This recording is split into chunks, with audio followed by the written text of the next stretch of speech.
Manipuri Masamana, Madam Sida, doctor, engineer, Oja,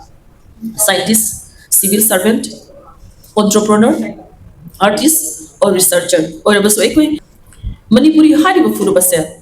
Bharat ki subcontinent singi manung da khwaidagi inak khulaba amadi khwaidagi liraba masagi natki parampara kaya lezarakaba jati amani habasidi mayam puno mona khangaraba famni yamna maru oiba speech hai tai ko koi madam Marina si akoiga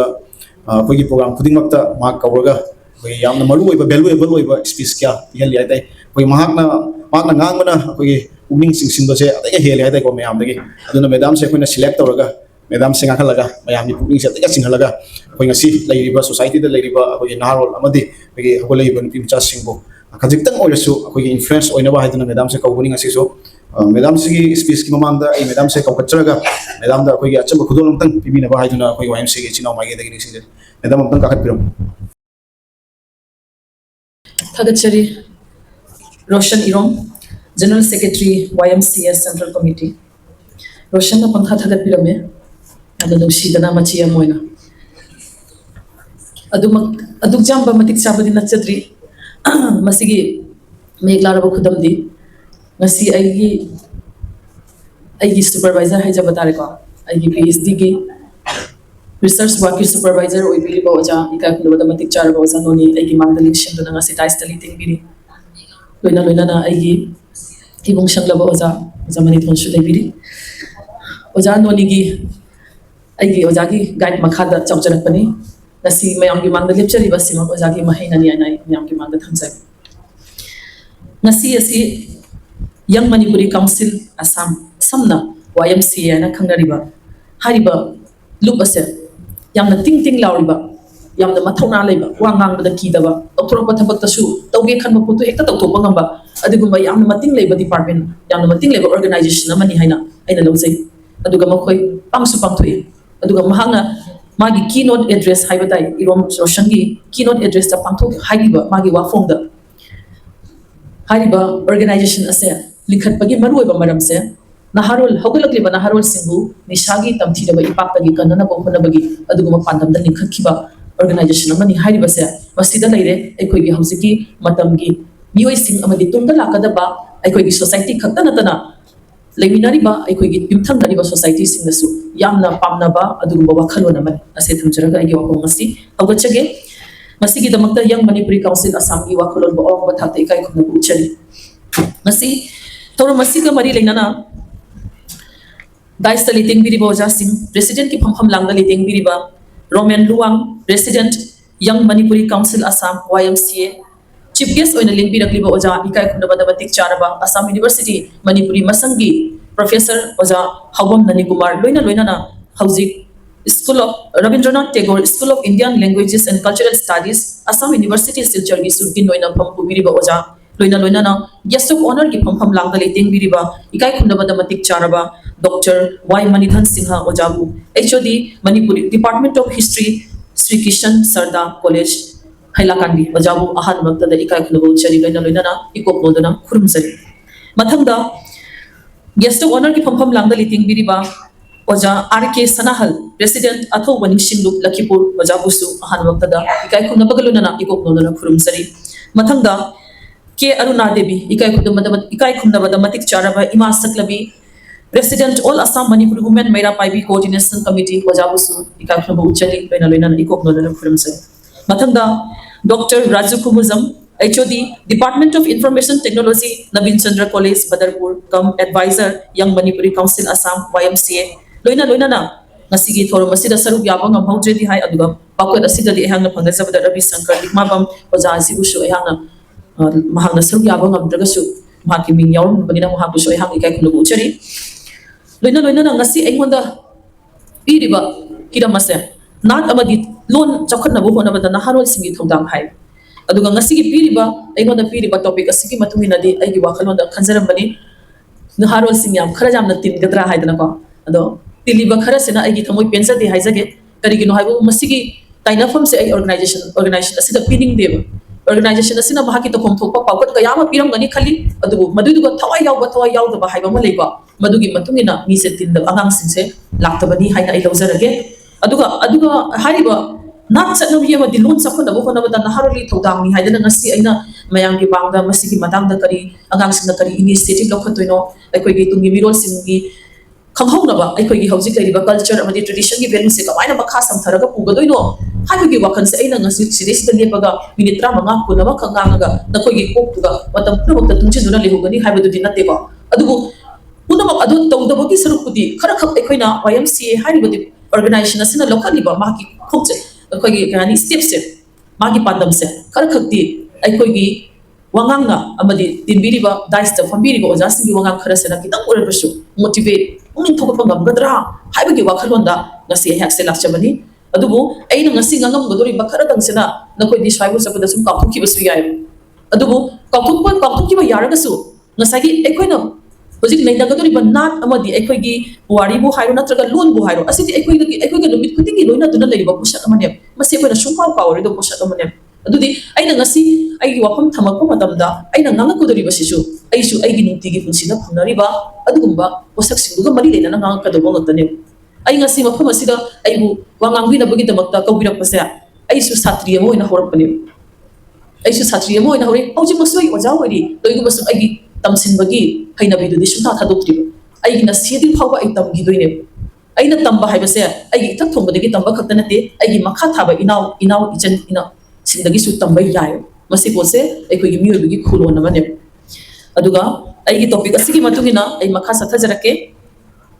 nat chatnabi amadi lon sakhatnabo honabada naharolgi thongdang hariba hidamasida ai hakku wakham kharadam thambinabagi damak pawkat bibirakba sima aigi khwaidagi nungaijabani asibadi ahanbada thamsage aduga masigi damak ahanota da young Manipuri Council Assamgi thobuba thomi singu namkhilitana thagachari manamdi hariba hiram asida manuina ekogi identity ekogi pukailan heritage amadi ekogi tungi punsiga sabonariba yamna maruoiba hiram mamani haisanai miyoiba kunaida chakotpa haina khangnariba wahai asina piriba wahan thokse lengak longi mai pakpa purakhiba natraga lebaki senmit londa awangba purakhiba awangba chakotpa purakhiba sing asigi mahai adu khaktana te matang asida ina panjaningi base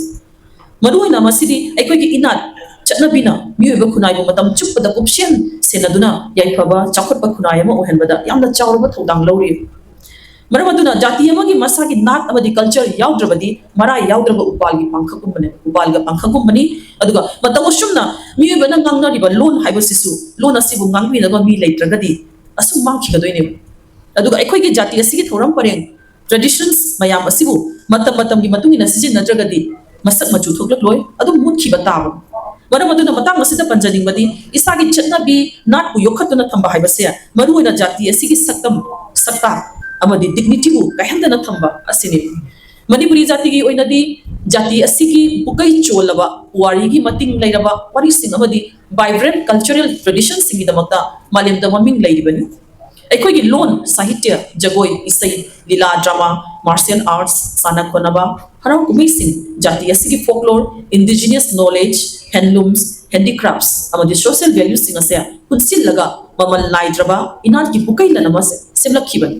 hariba paramparagi habidi hariba tradition gi masak sing ase ekoi gi laiwai kraba ipai kusing ancestors sing aduna tungi charon suron amadi mirol singi damakta matam gi thenariba lengaklon gi khunai gi amadi geographical challenges singi ithak iregi marakta hariba mangphatraba lan sing asibu yamna chekshimna yoktuna thambirami ngasi ekoi gi jati na yamna maru oiba thengkhangama yamna maru oiba turning point amada ekoi se lepi ba huji aduga hoji gi globalization gi yug asida ekoina globalization gi yug asida ekoida science and technology dagi horaga tongan ba hidam singbu mamut tana khamna bagi thongdi launa hangduna thambire haibabu asiguba khudong jaba asidagi ekoi gi purugumba malemda mishing yam jatragasu culture amadi masagi lon mayek mason leizariba Manipuri gumba purug macha singidi globalization gi taibung asida matam punamak asiga mayok na ngamnaba singnaba magaloinana matam kuina mahu makafana ting launa hinduna leinabagi damak haujitagi hauna ninghanna daba thongnaga loinana hotnaba machange marak thatna wafam amtanga thamjage ngasigi Young Manipuri Council Assam gi YMCA gi function sida नौजरीब नुपी मचासिंगसे सुंग उदे कईगिनो आई खंगदे नुपी मचासिंगसु याम मथौ ताइको नुपाना Pallon खारगा सेमगिबा organisation अमरा हाइबो वाहंगसिसु हंगजागिको अदुगा नुपी मचासिंगसु याम यावहनिंगबने तिल्लिबा इचे सिंगबुदि हुइको अदुगा तुंगी मिरोल ओइरकदब नुपी मचासिंगदि उदे मसिगी दमकतसु खतंग तमोइदा पेंतबा मखक्ति लेजरे अदुगा से समजरगा मखा सथरके Matangi globalisation की अखोई फबाक असिदा खमथिंगना सौखटलबा अमदी मतम मफम पुनमक्ता पृथ्वीगी मियोय अयाम पाक्समना ngangnariba इंग्राजी गुंबा loan असिगिदि करिसु चिन्ननिगाय ओइदे इंग्राजी हारिबा loan असना अखोई नुंटिगी पुंसिदा दोमो नोमो गोइना असमसु यामना कोपम ओइना अखोई सिजिनबा हौरे हौदुना सुनाय अदुगा अमुसु अखोई हौगलकलिबा नहारोल सिना नोमदा अयामबा मतमददि सोशल मीडिया हाइबदि फेसबुक इंस्टाग्राम यूट्यूब अमदी टीवी येंबा दे फिल्म सिनेमा येंबा एंटरटेनमेंट की ओइबा मसक सिंग असे अखोइना वाखल मसिदा हेन वाखल थादरगा अहेन मतम कया मांगहन बसिना मकोइदा जाति असिगी फुरुप असिगी मसागी loan even Meitei loan traditions पुआरी खुनुंगी शेसिंग फोक narratives Chaksa यथक customs अमदी cultural values सिंग असे मकोइगी पुंसीदगी नोमो नोमगी अरु मरुइना लौनरक्तबा कया मोइना अखोइना सुम थेंगनरगे अदुमोइनमक थेंगरैबा अमदी मखै फंगना हुंगलैबा अहुमसिंग असे उरुरगा अखोइना सागचरिबा मंगलान कया सिबुदि पुकनिंग हंथरगा मदुदा निंदा तौरगा नाथैदुना थमनबदि मसिदि सुंगोय ओइबा यादे मसिदि चुमदे हना खली मरमदि मदुगी मौता अखोइगी कल्चर बु योखनबगी दमकता अपिक अपिकपा थबक थौरम थौदा सिंगदगी अचौ अचौबा थौकां कया लोमिनबा अमदी तुंगी लाकदबा मिरोल सिंगी दमक मखुम शोंबि हौगदबने हाइबसिने एहाकी वखलदि मिरोल खुदिंगमक की मरुओइबा थौदांग सिंग अममम लೈ अदुबु ngasiगी मिरोल सिंगिदी मरुओइना खुनाइरोल की चौखट लमदांगदा सोशल रेस्पॉन्सिबिलिटी सिंग असे यावशिंदुना लೈ अखोइगी इना खुले हारिबा कल्चर कस्टम्स अमदी इमारोलबु मतौ करमना योखतुना थमगनी हाइबगी लौसिग्यानादो लैबता नतना हारिबा जातिगी सत्ताक ओरिबा इपाई पुसिना थंबिरबा लनसिंग असे अखोइना मतमगी मालेमदा मॉडर्न वेस्टा मतौ क्रमना ग्लोबल वर्ल्ड मालेमगी फबाक्ता उथोक्तुना फिदाम फंगनबो होनबा हाइबसे असि मखनबा मचंगी मतम असिदा पंदबा यादब अमदी मतमगी अनोबा मिरोल सिंग असे यामना क्रिएटिव ओय मखोइदा अनोबा पोषक लमसिंगी सत्ताक पीबा ngambagi शक्ति अमदी याउरी असिमदी थमजगे असिदा सुनतना मखोइदा टेक्नोलॉजी गसु मखोय असि टेक्नोलॉजी गसु यामना नक्शिनबा ngambagi पांगल याउरी अदुगा मखोई सोशल मीडिया बुसु याम हैसिंग सिजिनबा ngami डिजिटल प्लेटफॉर्म्स अमदी मतमगी अंगक अंगकपा खुलाइसिंग सिजिनदुना मणिपुरी कल्चर बु मालेगी मांगदा सक्ताकपा ngamlae मखोइसे अदु मतवसुमना अखोइगी कल्चर असे मतमगी मियोबना मेमोरी ओइना अदुम निंगसिंग खक्तगी ओइना लेहोगदबा दुदी अखोइना बसिनी असिसितने अखोइना केना मियंग जुनसिन गदोइसे मदुदी कल्चर की चेंथर इबा इजे लसिना कंगबनाइदना चेंथरक्तुना तुंगी लाकदबा मिरोलगी दबा कंगबनाइदबा इफुट अमो ओइना लेहोबसिने अखोइगी पांदमदे कल्चर हाइबसे मतमगी मतुमिनो होंगबनाइ तोइगुमसुम असि हाइ हाइदुनासु कल्चर की मरुओइबा नुंगी वांगुरोन मागी फिलोसोफी अदुबुदी अदुमक लेंगदना लೈ मणिपुरी कल्चर अमसुम जाति की सक्तम असिगी तुंगलमचत की सक्तम असिबु कनगे हाइरबदी लेंगाकना अमदी कल्चरल इंस्टीट्यूट सिंगना अमदी लुप सिंग खक्तगी मखा पोंदुना लेथोपदी चुमदे इसागी इनात अमदी सक्तमबु योखनबो होनबदा खुनाय अमगी इमुंग मनुंग महिशंग खुनाइगे लुचिंग बसिंग असिगिसु नमजिंग मखादा हिरमसिबु हेना पाक्थोक चौथोहनबा याय असि हाइ हाइदुनासु अखोइगी कल्चरल अमदी आइडेंटिटी बु योखतुना थंबना मॉडर्न लाइफ अमदी अनोबो वखलोन सिंगु नाथैदुना थंबमदी याबनते अखोइना मॉडर्न एजुकेशन दा टेक्नोलॉजी अमदी करियर अपॉर्चुनिटीज सिंगी खुदोंग चाबा लौरगा अवांगबा थापी महै मसिंग तानसिलुरगा मदुगी चानाबा महाकी प्रोफेशन महाकी सिनफम अमदा चंग्रगसु अखोइना मणिपुरी लोन कल्चर कस्टम्स अमदी ट्रेडिशन बुसु कैदोनुंगदा काउथुलोइदबनी हाइबसिनि मणिपुरी मसा अमना मतमसिदा डॉक्टर इंजीनियर ओजा scientist civil servant entrepreneur artist और रिसर्चर ओरबसु अखोइ ngasisu हौजिकसु इसागी इरोन मणिपुरी लोन असिगी दमक साउथोकचै लोइना इनाट की हराव कुमै पांथोकपदा अमतोइना सरुग यामिनाबा अमदी इतक थोंबा अहल सिंगु इकाई खुनबु उत्पा अदुगा जाति असि कल्चरल वैल्यूज सिंगुसु गांगना सत्पा सिंग मतवशुमना कुनाइचा सिंगी असिगु खुलोन सिंग असिबु काइट्रबदी अखोइगी मॉडर्न लाइफ का अखोइगी कल्चरल आइडेंटिटी का खुशमदना चपिनदुना अफबा चखुतबा खुनायमा amadi jati oirakani habise ayaki achep thajabani maiki borom damu panba yai badudi ekoi gi ipa ipu ancestors singna ekoi gi yelhau ngai gi saktam singa sibu matam gi modern technology gi khulai mata yaudana matau karam yokhatuna thamnami masisu khana ba yawa pamani ngasi matam gi male masida matam gi naharol singa digital platforms ki matengna manipuri lon gi sakta gorol pi bangami manipuri site gi isai kunung isai site gi wari sing matam isai jagoi lila drama saksa yithak amadi fijet chakchet asina chingba singa sibu malem sinba tumna sak khanghali social media digital archives podcasts documentaries online classes amadi virtual cultural festivals sabadi Facebook live YouTube live tagi matengna tongan mofam da daira basu manipuri jagoi isai na chingba singse online gi form da yausinduna nungai bado kuding mangna shuruk yahan hari matam gi science and technology gi piriba pambai sing asina su ekoi gi indigenous culture bu yokhatuna thambada chawruba tekpang amadi oiri samna hairabada hojik ekoi gi mangda taduna lairiba sinna base technology na piba khudong saba du khakta nati ekoi jati asigi hogalak liba na harwal singa pambai asibu haising na sijina ragadi thawai haksang yauna sijina ba asini manipuri culture gi tunglamchat ki masak ase lengak natraga cultural organization singi lup sing khakta da tangjaduna laibata natana masigi laiba khakta na yadabado natana masi maruena jati asigi kunai asigi yumthong khudingba kunai asigi luchingba sing loina na khwaidagi maruena hogalak liba naha khudingba ki thawdangni mama mapa oiba singa makoi gi angang singda matam punamakta imarol na ngangbi sakpi gadabani ahal naman gi thakta leriba mapu mabok mabin singa thaini gi wari funga wari amasung hauna lonchat khulon gi bebhar na singba khulun sing ase takpigani aduga maike yamarom damu khang haira bazar chaite gi tijeloi singa su iramasida achouba thodang kaya lori madudi makoina aikoi gi puari bu ngakshinduna thamli adumoina makti aikoi gi culture amari chanalon chasing asibu hingat handuna thamna bo banabada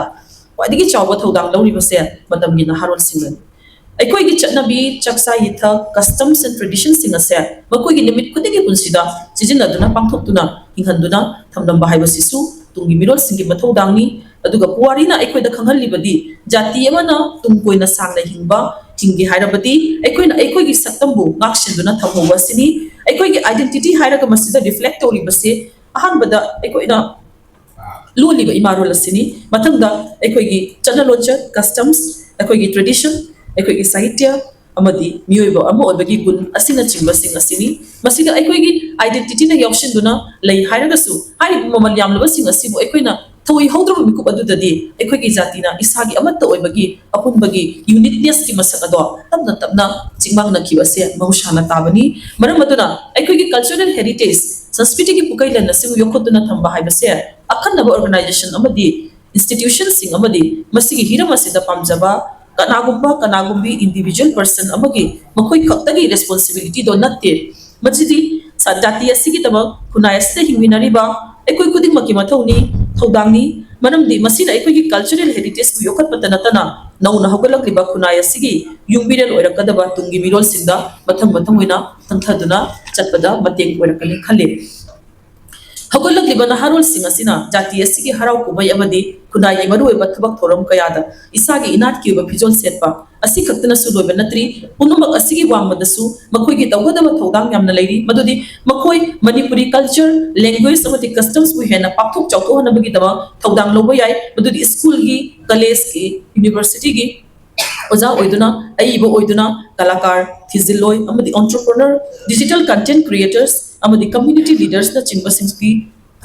थौदांगसु मखोइना लोबा याय मखोइना मसा की सिंफंगी मतुंगिना national अमदी international की थाकता इबा याबा पक्ता कया इसागी इना चौखटपगी लमदांगदा तुंगी मिरोल सिंदा लौसिन पिबा मसी ngамगनी खले महात्मा गांधी ना फोंदोकलंबा a nation culture resides in the hearts and in the soul of its people haina phongdok piram masigi wahan thokti leibak amagi jati amagi asingba inar haibase ekoina lairikta museums da natraga puari gi likhun historical monuments khaktada yawshinduna lairiba records sing asitanate badudi masimaruina ekoigi numit kudingi हिंगबदा चंगलिबा अमा decision Ariba पोषक पोटलमदगी हौरगा एकोइना सीबा फावबदा चंगलिबा ritual फावबदा यावरिबा cultural practices सिंग असिसु मनुंग चल्ले मणिपुरी हारिबा फुरुबसे भारत की सब continent सिंगी मनुंग the ख्वाइदगी इनाक खुल्लबा अमदी ख्वाइदगी लीरबा मसागी नाट की परंपरा कया लेजरक्लबा जाति अमनी हाबसिदी मयाम पुनमना खंगरबा वाफमनी हारिबा मितै नाट की सत्तम मसिगी चौखटलक्पा अमदी होंगलक्पा मसक हाबदी हाना मवांगलेदा चनरबा अदुगा ngasiगी mirol nadi khangba ngamdaba mami sham khraba loinana matamna purakpa ahongba kayana maram moiduna nauna sakolakpa नाट की सत्तम कया खुंगु लीगे हाइबा तारबदी तंगाई फदना लमदम सिगी लाइवै ख्रबा ममांगी मिरोल इपाई पुसिंगना लासंदुना थंबिरंबा हुया हाइना खंगनरिबा अइबा खुई लाइक सिंगी मतेंग लौदबा यारक्ते असिगुम ममल यामलबा हेरिटेज की मसक ओइरबा लाइवै ख्रबा इपाई पुसिंगना मिरोल अमदगी मिरोल अमदा मतंग मतंग पुसिनदुना लाकपना नसिगी मचा मशु ओइबा मिरोल असिना खंगजा हौबिबा अनौब लनगई सिंग असिगी मनुंगदा करम नाट की लिखुन सिंग याउरिबगे हाइबसे खंगदोकपा तंगाई पदे मसिमदी मयेक सिंगले मदुदी मणिपुरी जाति असिगी मसागी टॉप टॉपा यूनिक आइडेंटिटी अमदी असुम याउरि हाइबसिनी मसिगी मतिक चाबा खुदमदी लोन साहित्य फिजेट लेटेंग चक्चा यथ लाइनिंग लाइशोन परफॉर्मिंग आर्ट्स इंडिजिनियस नॉलेज अमदी सोशल इंस्टीट्यूट सिंग असिनी मसी पुनमक असिगी मथक्ता मणिपुरी लोनना भारत की संविधान की 9 सुबह शेड्यूल द चनबंगम किबा असिनसु एखोगी लोन असिगी चाखटपगी थाक असिगी चांगले पंगम लोन असिना मी अमगी मरक्ता मी अमगा पाव खोदो खोजिल ngamhanbata natana मणिपुरी सिंगी नोइगदबबुदी कितंग तंगाइरको अदुसु आई खनाउसे नुंगाइतबना फंबिरिबा अहन सिंग दसु आइना यामना व्यवहार कायरबा आइना सुखले जगी अयिंग मनुसित से खनाउदा संगगा मदुदगी थोरप एलर्जी दुना हेना नुंगाइतबा हाइतारे खनाउसे अदुना याम मतिंग लेना अगी प्रेजेंटेशन से तौबसे मयांगी मा तौबसे ngамद्रे अदो खतंग समझलगा आई फाइंडिंग्स तो कंक्लूजन नमदा पुजरके मयाम वरो बिरो हेना खाली अगी खनाउसना परमिट तौद्रे हाइतारे डाइसलेटिंग बिरि बोजा सिंग दगिसु मसिगे केनोसे अयाबसे लौजरी हाइतारे आई कंक्लूजन नो खनाउसा